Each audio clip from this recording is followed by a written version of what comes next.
हाँ तो मेरे प्यारे बच्चों, आप सभी को अरीबा एकेडमी में आप सभी को स्वागत है। आज मैं प्रायिकता के चैप्टर नंबर 15 को ऑब्जेक्टिव 50 क्वेश्चन को डिस्कस करने जा रहे हैं। आप लोग जितना भी इसमें ऑब्जेक्टिव है सब इम्पोर्टेंट है आपका बोर्ड के लिए। आप लोग ध्यान से इस सभी क्वेश्चनों को ध्यान पूर्वक समझिए। जो भी डाउट हो उस डाउट को कमेंट कीजिए। आपका डाउट का अभी रिप्लाई जस्ट देंगे। ध्यान से आप लोग समझिए। क्वेश्चन नंबर 1 है, एक पासा फेंकने पर आभास संख्या आने की क्या प्रायिकता है। तो सबसे पहले एक पासा के मतलब हम बोल सकते हैं जो लुड्डू होता है, जो हम उसको फेंकते हैं तो वहाँ पर जब उसको हम एक बार उछालेंगे तो एक उसकी संभावना एक आ सकता है, दो आ सकता है, तीन आ सकता है, चार आ सकता है, पाँच आ सकता है, छः आ सकता है। सबसे पहले क्वेश्चन कह रहा है, यहाँ पर आप लोग ध्यान से देखिएगा। क्वेश्चन बोल रहा है कि एक पासा फेंकने पर आभास संख्या आने की क्या प्रायिकता है। तो जब पासा के फेंकेंगे तो आभास संख्या के यानी कि जब पासा को उछालेंगे तो एक आएगा, दो आएगा, तीन आएगा, चार आ जाएगा, पाँच आ जाएगा, छः आ जाएगा। आभास संख्या का मतलब होता है, सबसे पहले आभास संख्या यानी कि प्राइम नंबर यानी कि वैसी संख्या बोलेंगे जो एक और स्वयं के अलावा अन्य संख्या से विभाजित ना हो। ठीक है, आप लोग को समझ में आया होगा। अब देखो यहाँ पर देखेंगे तो सबसे पहले एक को हम आभास संख्या नहीं बोलते हैं, क्योंकि एक और स्वयं के अलावा अन्य संख्या, यह सबसे छोटी आभास संख्या हम दो को बोलते हैं। उसके बाद तीन को बोल देंगे, उसके बाद पाँच को बोलेंगे। तो क्वेश्चन करे एक पासा के फेंकने पर आभास संख्या आने की क्या प्रायिकता है। यानी कि प्रायिकता के आप लोग सूत्र जानते होइएगा, थ्योरी में पढ़े होइएगा कि अनुकूल परिणाम बटा कुल परिणाम। ठीक है, तो यहाँ पर हम देखेंगे आभास संख्या पूछ रहा है। एक पासा को जब उछाला जाएगा तो आभास संख्या आने की प्रायिकता पूछ रहा है। तो देखिएगा कुल परिणाम इसका हो जाएगा, एक पासा के कुल परिणाम के लिए 6 होगा। यहाँ पर आप लोग जानते होइएगा 6n होता है। एक पासा को जब हम फेंकेंगे तो उसका कुल परिणाम 6 आ जाएगा। दो पासा के फेंकेंगे तो यानी कि 2 यानी 6 छक कितना होगा, 36 आ जाएगा। उसी तरह से तीन पासा को अगर फेंकेंगे तो 6 छक 36 यानी कि 216 आएगा। उसी प्रकार से यहाँ पर क्वेश्चन बोला है एक पासा को फेंकने पर आभास संख्या आने की क्या प्रायिकता। तो देखिएगा आभास संख्या के टर्म में यानी कि 2 आ जाएगा, 3 आ जाएगा, 5 आ जाएगा। तो ध्यान से देखिएगा, कुल परिणाम अनुकूल परिणाम बटा कुल परिणाम, यानी कि कुल परिणाम हो गया 6, अनुकूल परिणाम हो गया 3। अब 6 में 3 से यानी कटाएंगे तो 3 दूना 6 यानी कि आ जाएगा नीचे कितना, ऊपर 1 आ जाएगा, नीचे कितना आ जाएगा 2। इसी प्रकार से इसी क्वेश्चन के दूसरे तरह से बोर्ड एग्जाम में आता है। आप लोग ध्यान दीजिएगा, यही क्वेश्चन को पूछेगा सम संख्या आने की क्या प्रायिकता है। ध्यान से समझिएगा आप लोग, सम संख्या आने की क्या प्रायिकता है।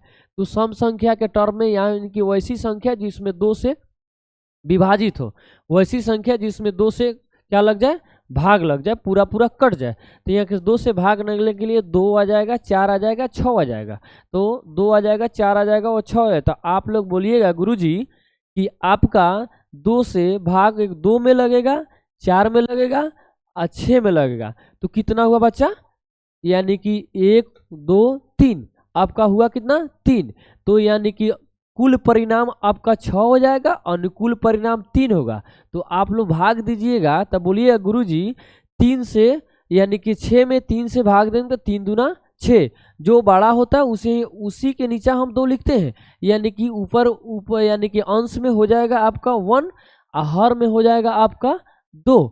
उसी प्रकार से इसी क्वेश्चन को दूसरा टाइप से पूछेगा, बोलेगा बोर्ड वाला अगर उसमें पूछना होगा तो एक पासा को फेंकने पर विषम संख्या आने की क्या प्रायिकता है। तो विषम संख्या के लिए आप लोग प्यारे बच्चे आप लोग ध्यान दीजिएगा।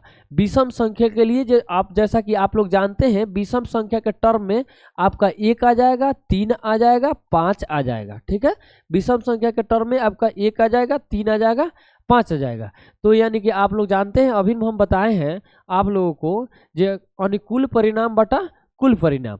तो अनुकूल यानी कि अनुकूल परिणाम हो गया 3 और कुल परिणाम हो गया 6, यानी कि 3 दूना कितना 6। तो विषम संख्या यानी कि कहने का मतलब ये है कि P विषम संख्या, P कितना विषम संख्या, इसी को बोलते हैं ऑड नंबर। P विषम संख्या आने की प्रायिकता, तो इसका हो जाएगा 1/2। यही क्वेश्चन को दूसरा तरह से पूछ सकता है बोर्ड वाला कि एक पासा को उछाला जाता है तो भाज्य संख्या आने की क्या प्रायिकता, यानी कि सबसे पहले भाज्य संख्या जानेंगे होता क्या है। भाज्य संख्या होता है जिसका अपवर्तकों की संख्या 2 से क्या हो अधिक हो। तो सबसे पहले एक पासा को जब उछालते हैं तो आप लोग जानते हैं, अभी फिलहाल बताए हैं, जो उस पर उछालेंगे तो 1 आ सकता है, 2 आ सकता है, 3 आ सकता है, 4 आ सकता है, 5 आ सकता है, 6 आ सकता है। तो भाज्य संख्या उसको बोलेंगे जिसकी अपवर्तकों की संख्या क्या हो 2 से अधिक हो। तो आप लोग बोलिए गुरुजी इसमें भाज्य संख्या मात्र 4 और क्या है 6 है, 4 या कितना है 6 है। क्यों? क्योंकि इसका अपवर्तकों की संख्या 2 से क्या है अधिक है। तो आप लोग बोलिएगा कि क्वेश्चन में पूछ रहा है कि जब एक पासा को उछाला जाता है तो भाज्य संख्या आने की क्या प्रायिकता है। तो आप लोग देखिएगा भाज्य संख्या के टर्म में सबसे पहले 2 आ रहा है, यानी कि 4 आ रहा है, 6 आ रहा है। तो कुल अनुकूल परिणाम कितना होगा तो 2 हो जाएगा, और कुल परिणाम कितना होगा यानी कि 6 हो जाएगा। तो भाग देंगे तो कितना हो जाएगा, कटेगा तो यानी कि 2/3 6। ऊपर बोलिएगा गुरुजी ऊपर हो जाएगा 1 और नीचे हो जाएगा कितना, नीचे हो जाएगा 3। ठीक है, इसी प्रकार से यही क्वेश्चन को दूसरा तरह से फिर कैसे पूछेगा आप लोग ध्यान दीजिए।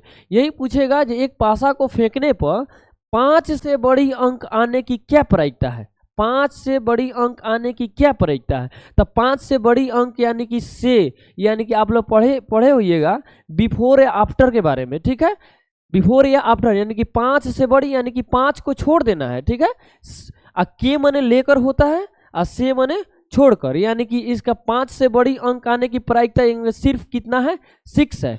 तो 1/, कितना हो गया 6। इसी क्वेश्चन को दूसरा तरह से पूछेगा कि 5 आने की क्या प्रायिकता है। तो बोलिएगा गुरुजी 5 आने के सिर्फ 5 एक जगह आया हुआ है। तो अनुकूल परिणाम बटा कुल परिणाम 1/, कितना हुआ 6